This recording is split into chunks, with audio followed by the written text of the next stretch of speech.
Salut les potos, on se retrouve aujourd'hui pour la revue de l'épisode 20 de My Hero Academia.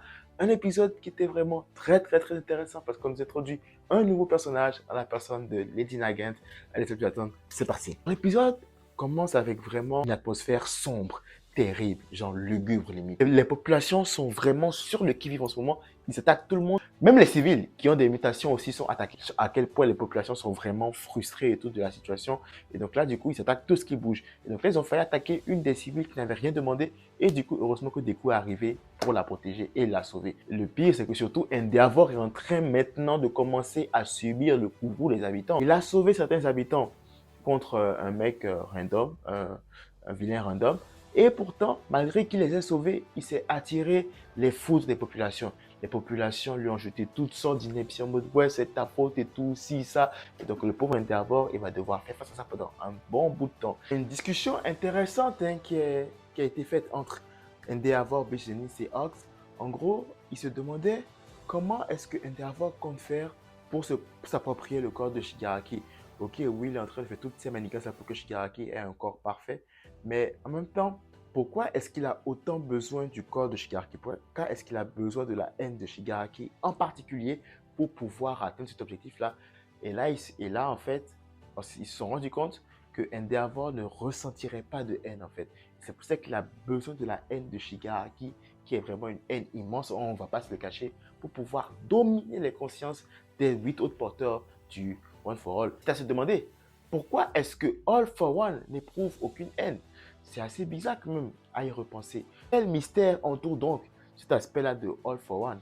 Très intéressant, c'est sûr. Autre élément intéressant serait que maintenant, Deku est capable de maîtriser tous les pouvoirs du All for One. On se rappelle que dans les épisodes précédents, il y avait deux précédents porteurs du One for All qui n'étaient pas forcément ouverts à prêter leur pouvoir à Deku. On l'avait vu pendant la réunion, ils étaient tous dos tournés.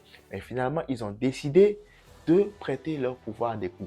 La raison pour laquelle ils ne voulaient pas prêter leur pouvoir à Deku, elle est simple. Juste parce que pour eux, le fait que Deku veut essayer de sauver Shigaraki plutôt que de le tuer, ça ne collait pas avec eux. Parce que eux, déjà, à la base, ils voulaient tuer All for One. C'était juste ça leur objectif. Et du coup, le fait que Deku veulent protéger Shigaraki, qui est le futur réceptacle de All for One, plutôt que le tuer, ça ne collait pas avec eux, tu vois. Et c'est là que le tout premier porteur du One for All est venu leur parler et leur faire une analogie, comme quoi, par le passé, quand eux aussi sont dans la même situation, ils auraient pu le tuer, lui, qui était le frère de All for One et du coup le porteur original du One for All. Maintenant, ils ne l'ont pas fait. À la place, ils l'ont protégé et c'est ce qui a donné naissance à cette transmission de pouvoir et d'héritage qu'est le One for All.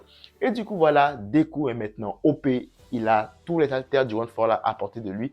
Et en fait, là, maintenant, on va avoir un Deku différent. Si on l'avait considéré différent à l'épisode précédent, eh bien, aux épisodes qui arrivent, il sera beaucoup plus différent parce que le mec, en fait, il va dégager une nouvelle énergie et en plus, il aura des alters qu'il maîtrise. Peut-être pas à 100%, mais quand même, il les maîtrise tous désormais et donc il a un plus grand arsenal de facultés à sa disposition. Du coup, Deku, pendant sa patrouille, va finalement sentir le danger et va tomber face à qui? Face à Lady Nagant. Lady Nagant qui s'avère être l'ancienne mentor de Hawks et qui est devenue une vilaine parce qu'apparemment elle aurait tué un de ses collaborateurs.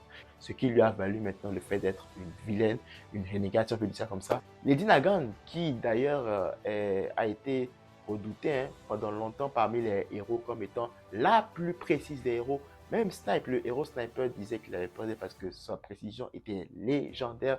Et même Ox, à un moment donné, quand il a prévenu Midoriya en mode telle personne, Lady Nagant, si tu la vois, fuit, tu sentais vraiment que Ox savait de quoi il parlait. Ox savait que c'était vraiment quelqu'un de très dangereux avec qui il ne fallait pas dealer. Son alter, c'est qu'elle tire, mais c'est une sniper en fait. Et donc là, du coup, elle enclenche le combat avec des coups. On découvre que elle s'occupe de Overhaul. On ne sait pas trop pourquoi, mais Overhaul, lui, il a une obsession à avoir All for One. Mais du coup, en fait, on dirait que c'est Lady Nagant qui le babysit. On ne sait pas trop pourquoi est-ce qu'elle le babysit et tout, mais bon, pour le moment, en tout cas, il est avec elle, il traîne dans ses pattes. Mais une chose est sûre, c'est qu'à la fin de l'épisode, on découvre que All for One a légué un autre alter à Lady Nagant, la lévitation. Alors, ça veut dire que maintenant, en plus de pouvoir être ultra bonne à distance, ça veut dire qu'elle peut se déplacer et tirer en même temps à distance. Ça en fait un adversaire redoutable. Et du coup, on se demande comment est-ce que notre Deku national fera pour affronter Lady Nagant. C'était un très bon épisode, en fait, niveau graphique et tout, le côté sombre et tout, j'avais peur qu'ils arrivent à mal gérer le balancement de couleurs et tout, mais fort heureusement, ils ont bien géré, en fait, tout était vraiment bien, tout était vraiment cool, il n'y avait pratiquement aucun défaut, les couleurs étaient bien, l'atmosphère était bien retranscrite, on a vraiment ressenti ce qu'on avait ressenti dans le manga en regardant cet épisode, c'est juste bien. Maintenant, le gros défi sera de gérer maintenant l'action qui viendra dans l'épisode prochain. En tout cas, pour le moment, ce qui est sûr, c'est que depuis la reprise, ils nous pondent encore de très bons épisodes. Cet épisode-là n'a pas fait exception. C'est juste génial. C'est un épisode magnifique.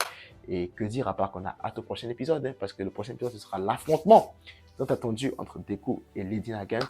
Et croyez-moi, s'ils le font bien, ça promet un épisode ultra explosif.